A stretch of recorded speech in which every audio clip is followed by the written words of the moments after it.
4, 3, 2, 1, 0.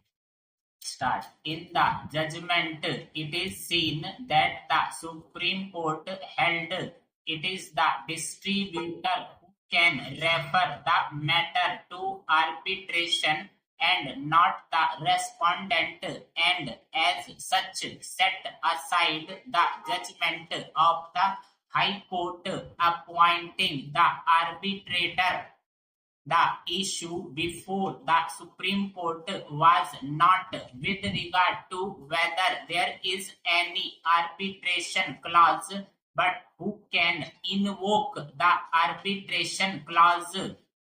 This judgment is not applicable to the facts of this case.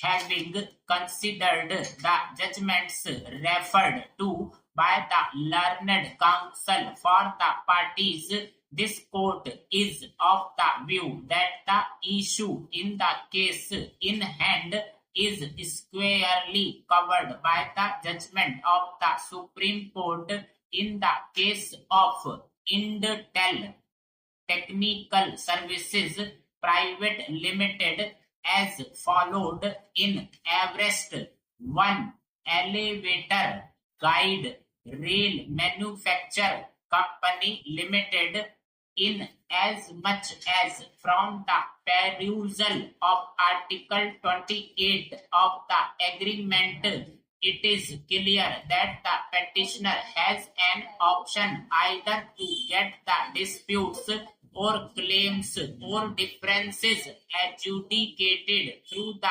jurisdiction of the court or by way of arbitration in accordance with the provisions of the Act of 1996. The fact that the petitioner has filed this petition, it must be held that it intends to get the disputes settled through the process of arbitration.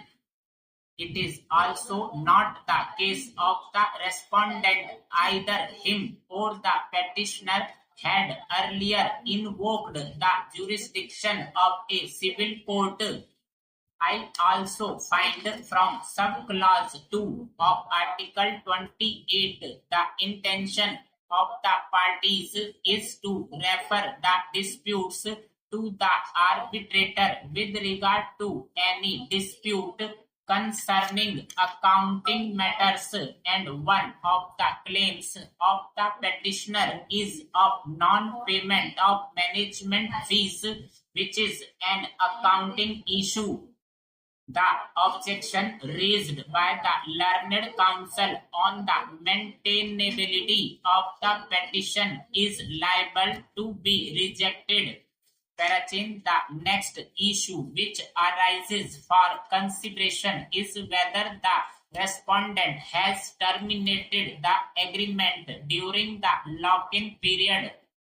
To answer this issue, it is necessary to determine from which date the lock-in period has started or kicked in. According to the learned counsel, Article 26 of the agreement prescribes the term of agreement to be initially for 15 years starting from the opening date, renewable for another 10 years, with the first 5 years of the said term to be mandatory lock-in period of 5 years, which would thus commensurate with the starting of the term of 15 years. So, according to him, the opening date being of July 2017, the mandatory 5 years lock-in period had started from July 2017. In effect, he argued that the effective date has not been defined in the definition clauses under Schedule 1. According to him, the word effective date mentioned in subclause 3 of Article 24 has to be necessarily read with earlier part of the same article, that is, first 5 years of the terms of the contract. Hence, the effective date has to be read as the opening date since the term starts from the opening date. I am not in agreement with this submission made by Mr. Dutt. The date of the execution of the agreement, that is May 15, 2015, has been defined as the effective date, and subclause 3 of Article 24 stipulated the lock-in period to be 5 years from the effective date, that is May 15, 2015. No doubt, Schedule 1 of the agreement, which defines words mentioned in the agreement, includes opening date to mean the date of commencement of the operation of the hotel for the purpose of receiving guests, to be determined in accordance with Article 4 of this contract, but the submission of learned counsel that the agreement prescribes two dates, that is effective date and opening date, for the reason that since the hotel had to be constructed before being operational, and the petitioner having the necessary expertise, and in terms of recitals 3, 4, 5 and 6 read with Article 2, is required to provide professional advice regarding architecture, engineering, interior designing, furnishing, etc. from the effective date, for which the petitioner was paid rupees 15 lakhs by the respondent for pre-opening services in consideration of the management fee promised to be paid by the owner, is appealing. Last para.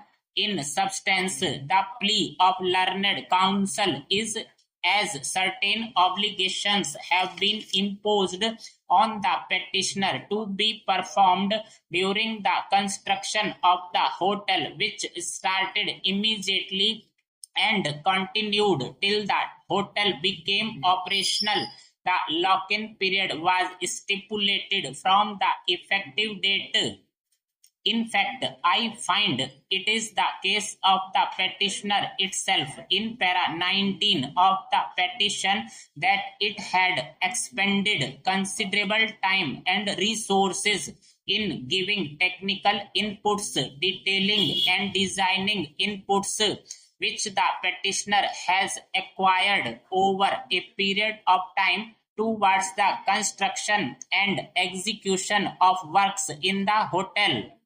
It is also stated by the petitioner that the petitioner's technical interest and experience in the field was one of the key factors in signing the agreement for letting the hotel to be managed by the appellant party in this petitioner case.